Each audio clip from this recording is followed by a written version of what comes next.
Olá, muito boa tarde a você. Chegamos, seja bem-vinda, seja muito bem-vindo. Está no ar o Pauta Aberta desta sexta-feira, dia 22 de setembro de 2023. Eu sou o Odilon Araújo, esse é o seu noticiário da tarde aqui na TV Evangelizar. A você de todo o país, sempre ligadinho com a gente, muito obrigado pelo carinho da sua companhia. Vamos juntos, então, a partir de agora com os nossos destaques do jornal de hoje. O INMET, Instituto Nacional de Meteorologia, eleva o grau de alerta diante do calorão que se espalha por praticamente todo o país. Em 9 estados já está aceso o alerta vermelho para os perigos com o calor extremo. A população do Amazonas sofre com a seca que já fez cair o volume das águas em alguns dos principais rios do estado. O Serviço Geológico do Brasil afirma que esta já é a segunda pior estiagem dos últimos 10 anos na região. Receita Federal libera consulta ao 5º e último lote de restituições do imposto de renda. São quase 2 bilhões de reais que em 29 de setembro devem cair nas contas dos contribuintes. O Brasil tem 2.700.000 cidadãos que, acredite, não têm o registro de nascimento, segundo números do IBGE. Com este cenário, o Ministério dos Direitos Humanos e Cidadania já mobilizou-se pela criação de um comitê para localizar esta população e identificá-la. STF, Supremo Tribunal Federal, forma maioria contra a tese do chamado marco temporal. Julgamento considerado chave para o futuro dos povos originários. Indígenas que acompanhavam a decisão em Brasília comemoraram. A viagem apostólica do Papa a Marsella, no sul da França. O Santo Padre embarcou nesta sexta-feira. E o adeus à ex-jogadora da Seleção Brasileira de Vôlei, a Valesca, que de maneira precoce morreu ontem à noite em São Paulo. Essas e outras notícias agora no Pauta Aberta.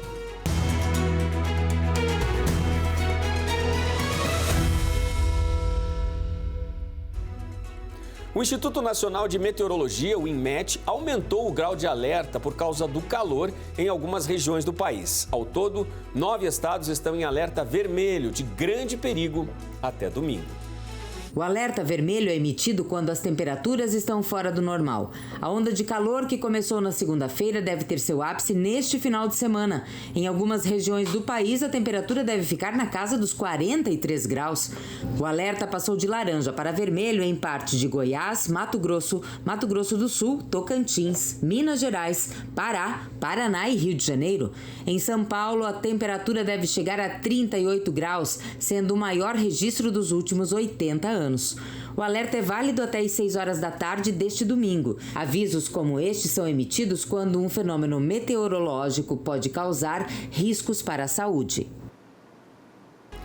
E várias cidades do Amazonas enfrentam a seca e sofrem com a redução dos volumes das águas de um dos principais rios do estado.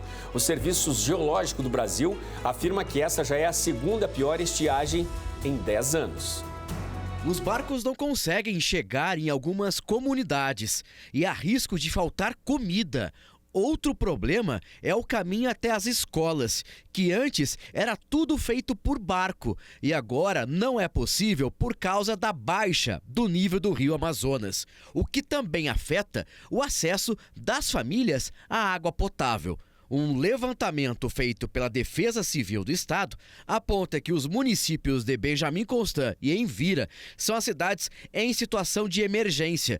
Dos 24 municípios que já estão sendo afetados pela seca, outros 22 estão em situação de alerta e atenção. A Defesa Civil do Amazonas informou que a estiagem tem se intensificado a cada dia por causa do El Niño, que causa aquecimento anormal nas águas.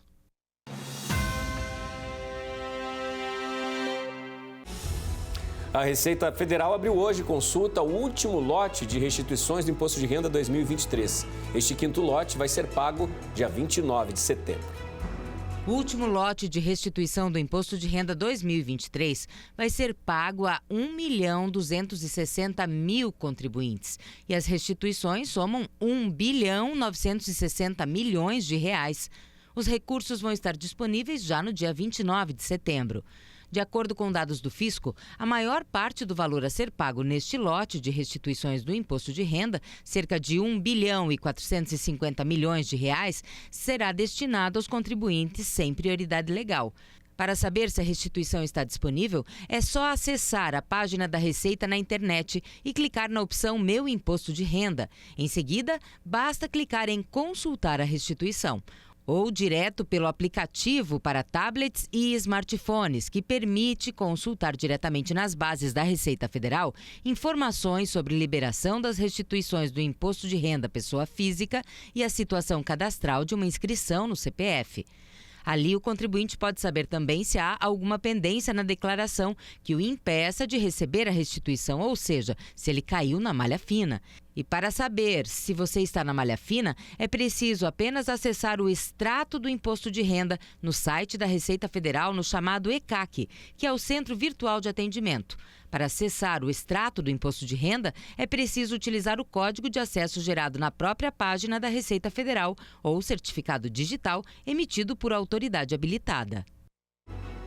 Uma das empresas do grupo 123 Milhas pediu recuperação judicial. De acordo com a empresa, a dívida é de 226 milhões de reais. As agências de viagens e a 123 Milhas fazem parte do mesmo grupo. No pedido encaminhado ao Tribunal de Justiça de Minas Gerais, a Max Milhas apontou uma dívida de 226 milhões de reais. Além da agência de viagem, a Lance Hotéis, que foi adquirida pela Max Milhas, também está no requerimento.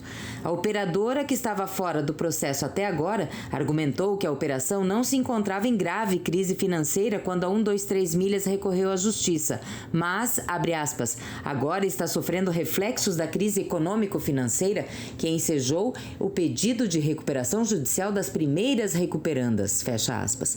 Além disso, a empresa solicitou o deferimento do pedido com antecipação de seus efeitos, com um período de 180 dias de blindagem, para evitar a execução de dívidas por parte dos credores. Se somados os prejuízos anunciados pela 123 Milhas nas outras empresas, de 2,3 bilhões de reais, o valor da causa ultrapassa 2,5 bilhões de reais.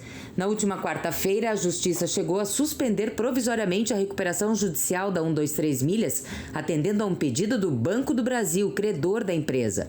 A recuperação judicial serve para evitar que uma empresa em dificuldade financeira decrete falência e feche as portas. É um processo pelo qual a companhia endividada consegue um prazo para continuar operando enquanto negocia com seus credores, sob mediação da Justiça. As dívidas ficam congeladas por 180 dias e a operação é mantida.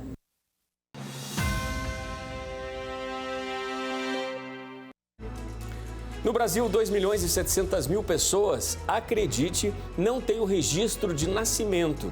São informações que estão no Censo 2022, realizado pelo IBGE. Frente a este cenário, o Ministério dos Direitos Humanos e Cidadania criou um comitê para localizar essas pessoas, e providenciar os documentos tão essenciais para elas. Em pleno século XXI, era dominada pela tecnologia, internet e comunicação digital, 2,7 milhões de brasileiros não possuem registro de nascimento. A maioria se encontra nas regiões Norte e Nordeste, ou entre populações indígenas ou muito vulneráveis.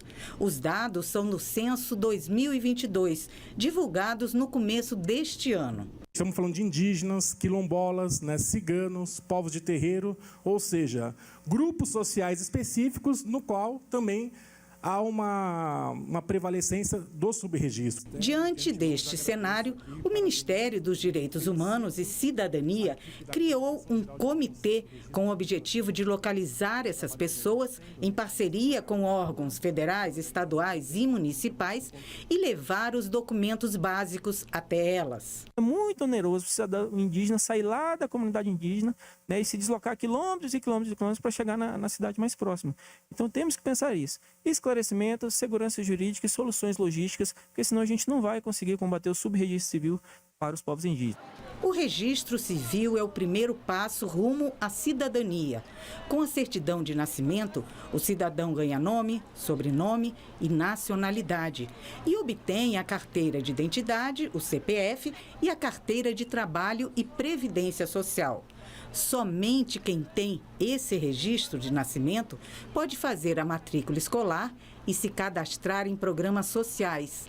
Trata-se de uma missão de resgate ou de acolhimento. Um trabalho muito grande para ser feito, a cobertura plena, total, desse direito a todos e a todas as brasileiras, indistintamente de credo, indistintamente de pertencimento, indistintamente de pertencimento de identidade étnica e racial e da região de onde a pessoa vem.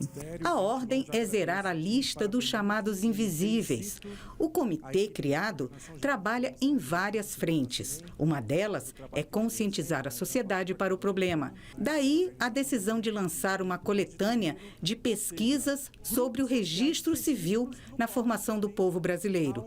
Tudo para facilitar a tarefa de levar uma fração de cidadania a quem não tem direito nenhum. Como que o Estado pode chegar na ponta do sistema para garantir esse direito desses grupos específicos e outros também.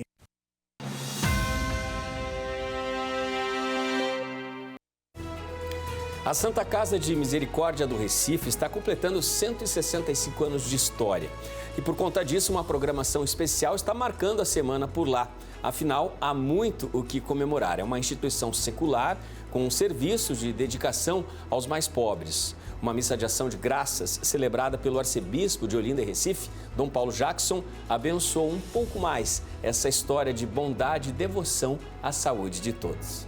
Saúde, educação e inclusão fazem o dia a dia da Santa Casa de Misericórdia do Recife, que completou esta semana 165 anos de atividades. O arcebispo de Olinda e Recife, Dom Paulo Jackson, presidiu missa em ação de graças pelo aniversário da instituição, que presta assistência à população mais vulnerável da região metropolitana. A missa foi concelebrada pelo bispo auxiliar Dom Limacedo Antônio e pelo capelão Padre Heleno. O superintendente-geral Júlio Gil Freire, diretores, funcionários e assistidos da Santa Casa participaram da celebração na Capela Santo Antônio, localizada no centro do Hospital Santo Amaro, que é uma das 8 unidades de atendimento da Santa Casa. A Santa Casa da Misericórdia é do século XVI, na verdade.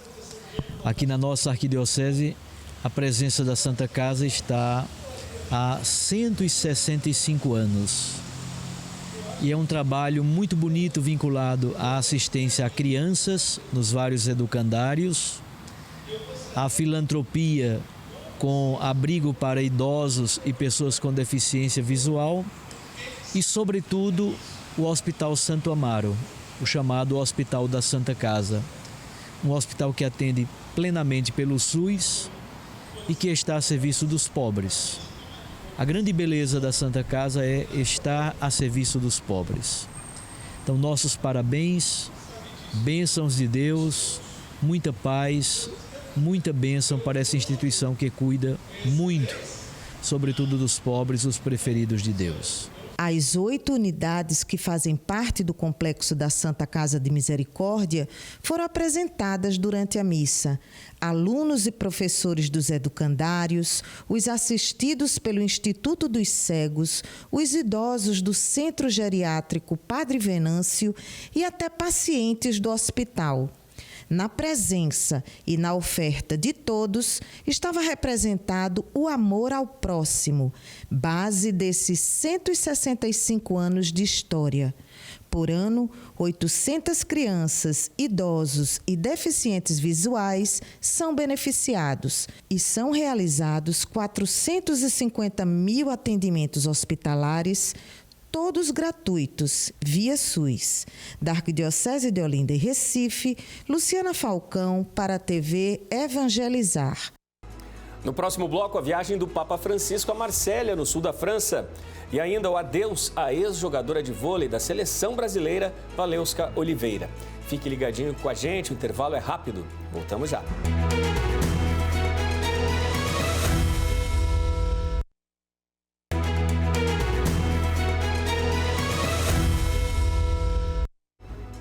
Pauta Aberta está de volta para este segundo bloco. Você de todo o país, sempre ligadinho com a gente aqui na TV Evangelizar. Obrigado pela sua companhia.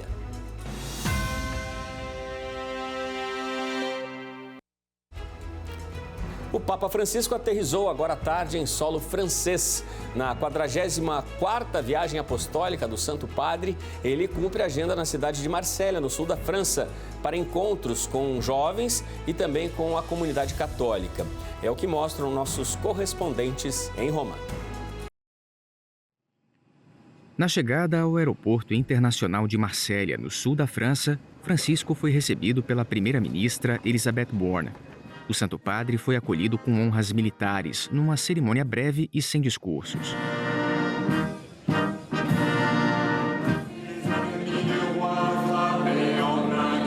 Do aeroporto, Bergoglio seguiu direto para o primeiro compromisso público dele no país, o encontro com o clero diocesano, realizado na Catedral de Notre-Dame-de-la-Garde. Ao presidir a oração mariana com membros da Igreja Católica local, Francisco lembrou a história da construção da Basílica consagrada a Maria e disse que até hoje a Boa Mãe é protagonista do que ele definiu como um terno cruzamento de olhares. Por um lado, temos o olhar de Jesus, para quem Maria sempre aponta e em cujos olhos se reflete o seu amor de mãe. Por outro, temos os olhares de tantos homens e mulheres de todas as idades e condições que a Virgem recolhe e leva a Deus. Neste cruzamento de povos, que é a cidade de Marselha, reflitamos sobre este cruzamento de olhares, porque me parece que ele expressa muito bem a dimensão mariana do nosso ministério. Nós, sacerdotes e consagrados, somos chamados a fazer o povo sentir o olhar de Jesus e, ao mesmo tempo, levar a Jesus o olhar dos irmãos. Somos instrumentos de misericórdia, mas também instrumentos de intercessão. Na sequência, o Santo Padre participou de um encontro com líderes religiosos e representantes de organizações que prestam assistência aos necessitados, em especial aos migrantes que chegam ao país. Drama que, segundo o Santo Padre, atinge milhares de famílias, muitas delas destruídas na metade do caminho. Tantas pessoas fugindo de conflitos, pobreza e calamidades ambientais encontram entre as ondas do Mediterrâneo a recusa definitiva à sua busca por um futuro melhor. E assim, este mar esplêndido se tornou um enorme cemitério, onde muitos irmãos e irmãs são privados até do direito de ter um túmulo. Não podemos nos resignar a ver seres humanos tratados como mercadoria de troca, encarcerados e torturados de maneira atroz. Não podemos mais assistir às tragédias dos naufrágios devido a tráficos odiosos e ao fanatismo da indiferença. As pessoas que correm o risco de se afogar quando são abandonadas no meio das ondas devem ser socorridas. É um dever de humanidade, disse Francisco. É um dever de civilização. É um dever de civiltà. Neste sábado, Francisco cumpre um dos principais compromissos da agenda dele em Marselha, o encontro com jovens e bispos que participam do festival Encontros do Mediterrâneo. O Santo Padre fala aos participantes no encerramento do evento e pretende sensibilizar principalmente a juventude para um dos principais desafios contemporâneos dos países do Mediterrâneo, a dramática situação dos migrantes. De Roma, na Itália, Jucenei Cardoso para a TV Evangelizar.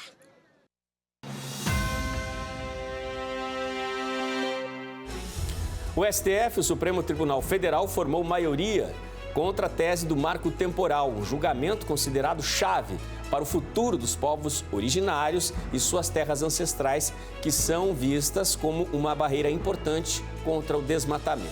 Indígenas que acompanhavam a votação em Brasília comemoraram a decisão com música, dança e emoção. A emoção tomou conta dos indígenas que acompanhavam nesta quinta-feira a votação sobre o marco temporal em Brasília, após o Supremo Tribunal Federal formar maioria contra a tese. Um misto de alegria e choro foi registrado em frente à mais alta corte do Judiciário, que concluiu com 9 votos a favor dos povos originários dos 11 magistrados que compõem o STF. Então, para a gente hoje derrotar o marco temporal é garantir que a história do país tem sim os povos indígenas nela, e reconhecer os seus territórios é mais do que direito, é histórico e fundamental ter um reconhecimento. Então, para a gente, esse momento de hoje é muito importante, é uma vitória do movimento indígena. Estou feliz demais, porque hoje o povo Xoclém está tendo realmente o seu direito reconhecido. O povo Xoclém está garantindo a terra para os seus meninos. E o marco temporal, que não deveria nem estar em votação, está liquidado. A nossa terra indígena está salva. Nesta quinta-feira, Rosa Weber, Gilmar Mendes, Luiz Fux e Carmen Lúcia votaram contra a tese, defendida pelo poderoso lobby agropecuário, que só reconhece como territórios indígenas aqueles ocupados pelos povos originários quando a Constituição foi promulgada, em 1988. E são reconhecidos aos índios, sua organização social, costumes e as terras que tradicionalmente ocupam. Então, no momento da propositura da ação, quem ocupava a terra? Os índios. Rosa Weber, Fux, Gilmar Mendes e Carmen Lúcia acompanharam o voto do relator, ministro Edson Fachin. O STF ainda deve decidir se prevê indenizações para alguns donos de terra que seriam transformadas em reservas. O julgamento era considerado chave para o futuro dos povos originários e suas terras ancestrais, que são vistas como uma barreira importante contra o desmatamento. Segundo a ONG Instituto Socioambiental, a tese do marco temporal ameaçava quase 1/3 das mais de 700 reservas indígenas já demarcadas no país, a maioria na Amazônia. A demarcação garante a estes povos o direito a ocupar suas terras ancestrais, bem como o uso exclusivo de seus recursos naturais.